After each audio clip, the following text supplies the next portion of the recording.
আপনারা জানেন ইতিমধ্যেই ক্যানিং পূর্বের আইএসএফ প্রার্থী আরাবুল ইসলাম এবং ভাঙড়েরই ভূমিপুত্র তৃণমূল কংগ্রেসের ক্যানিং পূর্বের প্রার্থী হলো বাহারুল ইসলাম। আপনারা দেখেছেন ক্যানিং পূর্ব বিধানসভার অন্তর্গত বিভিন্ন জায়গাতে যখন বাহারুল ইসলাম তিনি প্রচার করছেন, আমরা দেখতে পাচ্ছি কি একেবারে জনজোয়ার। কিন্তু ভাঙড়ের ভূমিপুত্র আরাবুল ইসলাম যখন ক্যানিং পূর্ব বিধানসভার অন্তর্গত যেখানে প্রচারে যাচ্ছেন, আরাবুল ইসলামের পিছনে কিন্তু মানুষ আমরা দেখতে পাচ্ছি না। তাহলে যারা ক্যানিং পূর্বের সাধারণ ভোটাররা রয়েছে তারা কি আরাবুল ইসলামকে বয়কট করেছেন, এই প্রশ্ন কিন্তু করছে। আমরা এই মুহূর্তে কথা বলবো ক্যানিং পূর্বে তৃণমূল কংগ্রেসের প্রার্থী বাহারুল ইসলাম। এই মুহূর্তে তার কি বক্তব্য, তিনি কি বলছেন, তিনি কত ভোটে ক্যানিং পূর্ব থেকে জিতছেন, শোনাবো আপনাদের।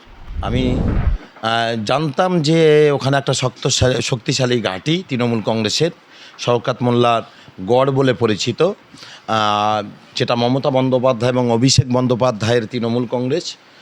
সেখানে যে উন্নয়ন করেছে, উন্নয়নের সাথে মানুষ আছে এটা জানতাম, কিন্তু আমি বাস্তবে যদি আমি ওখানে প্রচারে না যেতাম তাহলে আমি বুঝতে পারতাম না যে মানুষের ঢল এবং মানুষ কীভাবে তৃণমূল কংগ্রেসের পাশে আছে, মানুষ কীভাবে তৃণমূল কংগ্রেসের প্রতি, মমতা বন্দ্যোপাধ্যায়ের প্রতি, অভিষেক বন্দ্যোপাধ্যায়ের প্রতি, শওকত মোল্লাদের প্রতি কীভাবে মানুষ ভালোবাসে এবং রাস্তায় তারা নামছে। একটা অঞ্চলে আমরা একটা অঞ্চলে প্রোগ্রাম করছি, সেখানে 10,000-এরও বেশি মানুষ রাস্তায় নামছে, আমার সঙ্গে মিছিলে হাঁটছে, মানুষ আমাকে ভালোবাসছে।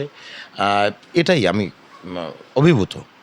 দাদা, একদিকে যারা আইএসএফ সমর্থক কর্মীরা রয়েছে, নেতৃত্বরা রয়েছে, তারা যেটা বলছে যে না, আরাবুল ইসলামের পিছনে প্রচুর মানুষ রয়েছে, মানুষজন প্রচুর সমর্থক রয়েছে, কিন্তু আপনি যেখানে প্রচারে যাচ্ছেন আমরা দেখছি যে জনজোয়ার, এবং আরাবুল যেখানে প্রচারে যাচ্ছে আমরা আরাবুলের পিছনে মানুষ দেখতে পাচ্ছি না। তাহলে আরাবুল, যারা সাধারণ মানুষ রয়েছে, আরাবুল ইসলামকে কি বয়কট করেছে ক্যানিং থেকে? দেখুন, একটা জিনিস হচ্ছে যে ভাঙড় কেন আজ বদনাম, অধ্যাপিকা কলেজের ম্যাডামকে জগ ছুঁড়ে মারা, রেজ্জাক মোল্লার মতো একজন বিদগ্ধ রাজনীতিবিদ, দীর্ঘদিনে যাকে আমরা শ্রদ্ধা করি, ভাঙড়ে শেষবেলায় তিনি তৃণমূল কংগ্রেসের বিধায়ক এবং মন্ত্রী হলেন, সেরকম একজন বিদগ্ধ রাজনীতিবিদকে যেভাবে কোমরে লাথি মারল, 40টার উপরে গাড়ি পোড়ালো, একাধিক পাওয়ার গ্রিড কাণ্ডে খুন সন্ত্রাসের সমস্ত কিছুর নায়ক যদি বলতে চাই, ভাঙড়ে যত অশান্তি, ভাঙড় নিয়ে যত বদনাম, কখনো বিডিও অফিসে মারপিট, কখনো ওখানে মারপিট, কখনো অশান্তি, এইটা কিন্তু মানুষ উপলব্ধি করেছে যে ভাঙড় বদনাম হয়েছে যাতে ক্যানিং পূর্ব না হয়। তাই এই কারণেই সেখানে মানুষ ওর দিকে মুখ ফিরিয়ে নিচ্ছে। কত ভোটে জিতলেন? দেখুন, 90% ভোট তৃণমূল কংগ্রেসের পক্ষে থাকবে।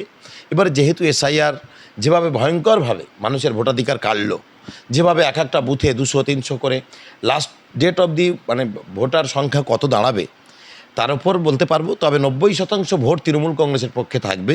তৃণমূল কংগ্রেস 1 নম্বর দল হবে এবং 2, 3, 4 কারা কম্পিটিশানে, কে 4-এ থাকবে, কে 5-এ থাকবে, কে 2-এ থাকবে, কে 3-এ থাকবে, ওদের মধ্যে কম্পিটিশানটা হোক। কারণ ওরা কেউ 5,000 ভোট পাবে, কেউ 10,000 পাবে, কেউ 20,000 পাবে, কেউ 5,000 পাবে, এর বেশি কেউ ভোট পাবে বলে আমার মনে হয়। ভাঙড়ে কি পুনরায় আবার সেই ভাঙড় রিকভারি করতে পারবেন বলে মনে হচ্ছে? দেখুন, শওকত মোল্লার জনসমর্থন, মানে 5 বছরের বিধায়ক নওশাদ সিদ্দিকী কোনো কাজ করতে পারেনি, তার ফলাফল তো ভাঙড়ের মানুষই দেখবে। তার ফলাফল ভাঙড়ের মানুষই দেখছে যে শওকত মোল্লার পিছনে কী ধরনের মানুষের জনজোয়ার হচ্ছে। প্রত্যেকটা অঞ্চলে অঞ্চলে মানুষের সাড়া যেভাবে রয়েছে, ভাঙড় আমরা 50,000-এরও বেশি ভোটে জিতব। সেই সমস্ত সম্মানীয় আইএসএফ সমর্থক যারা ভোট দিয়েছিলেন 5 বছর আগে, খামে করে তো উন্নয়ন এসে পৌঁছায়নি তাদের বাড়িতে, তো দয়া করে তাদেরকে বলবো যে আপনাদের যাকে ভোট দিয়েছিলেন, বিধায়ক করেছিলেন ভাঙড়ে, সেই নওশাদ সিদ্দিকী সাহেবের কাছ থেকে ওই খামে করে উন্নয়নটা একটু চেয়ে নিতে। কি তিনি 3.5 কোটি টাকা, প্রায় 3.5 কোটি টাকা তিনি পেয়েছেন বিধায়ক তহবিলের টাকা। তিনি সেই টাকায় কোথায় টাকার কাজ করেছেন? একজন বিধায়ক হিসেবে তার ন্যূনতম কাজ হলো যে তার বিধায়ক কোটার টাকা, তহবিলের টাকা, সেই টাকাটা কতটা খরচ করতে পারল। তিনি কত মানুষকে সার্টিফিকেট প্রদান করলেন, কত মানুষের বিপদে পাশে দাঁড়ালেন, এটাই। কিন্তু তিনি কি করেছেন এই ভোটের ফলাফল বেরোলেই বুঝতে পারবে। আইএসএফের সমর্থকরা দিনে দিনে দলে দলে আমাদের দলে যোগ দিচ্ছেন, আপনারা দেখছেন। আপনারা যারা সাংবাদিক বন্ধু আছেন, আপনাদের তো ডিজিটাল মিডিয়া, আপনাদের তো ক্যামেরা আছে, আপনারাই ওদের কথা ছেড়ে দিন। ওরা তো মিথ্যা কথা বলে, হুজুর ও টুপি মাথায় দিয়ে মিথ্যা কথা বলে। তো একটা কথা বলে তাহলে ওদের কর্মীরা আরও বেশি মিথ্যা কথা বলবে, যেহেতু এরা টুপি মাথায় দেয় না। তো সেক্ষেত্রে আমি একটাই কথা বলবো যে আপনাদের ডিজিটাল মিডিয়া আছে, ভাঙড়ে যখন প্রোগ্রাম হবে ক্যানিং পূর্বের কোনো কর্মী, কোনো সাধারণ ভোটার্স যারা দলের সমর্থক তারা মিছিলে আছে কিনা দেখবেন। সে দুই একজন নেতৃত্ব স্থানীয় আসতে পারেন, যারা জেলা পরিষদ কর্মাধ্যক্ষ, যারা পঞ্চায়েত সমিতির সভাপতি, এই ধরনের যারা আছেন তারা হয়তো দুই একজন আসতে পারেন নেতৃত্ব হিসাবে, যারা ভাঙড় ক্যানিংয়ে নেতৃত্ব দেয়। এর বাইরে সাধারণ কর্মীরা একজন এসছে যদি দেখাতে পারেন, আমি রাজনীতিটাই ছেড়ে দেবো।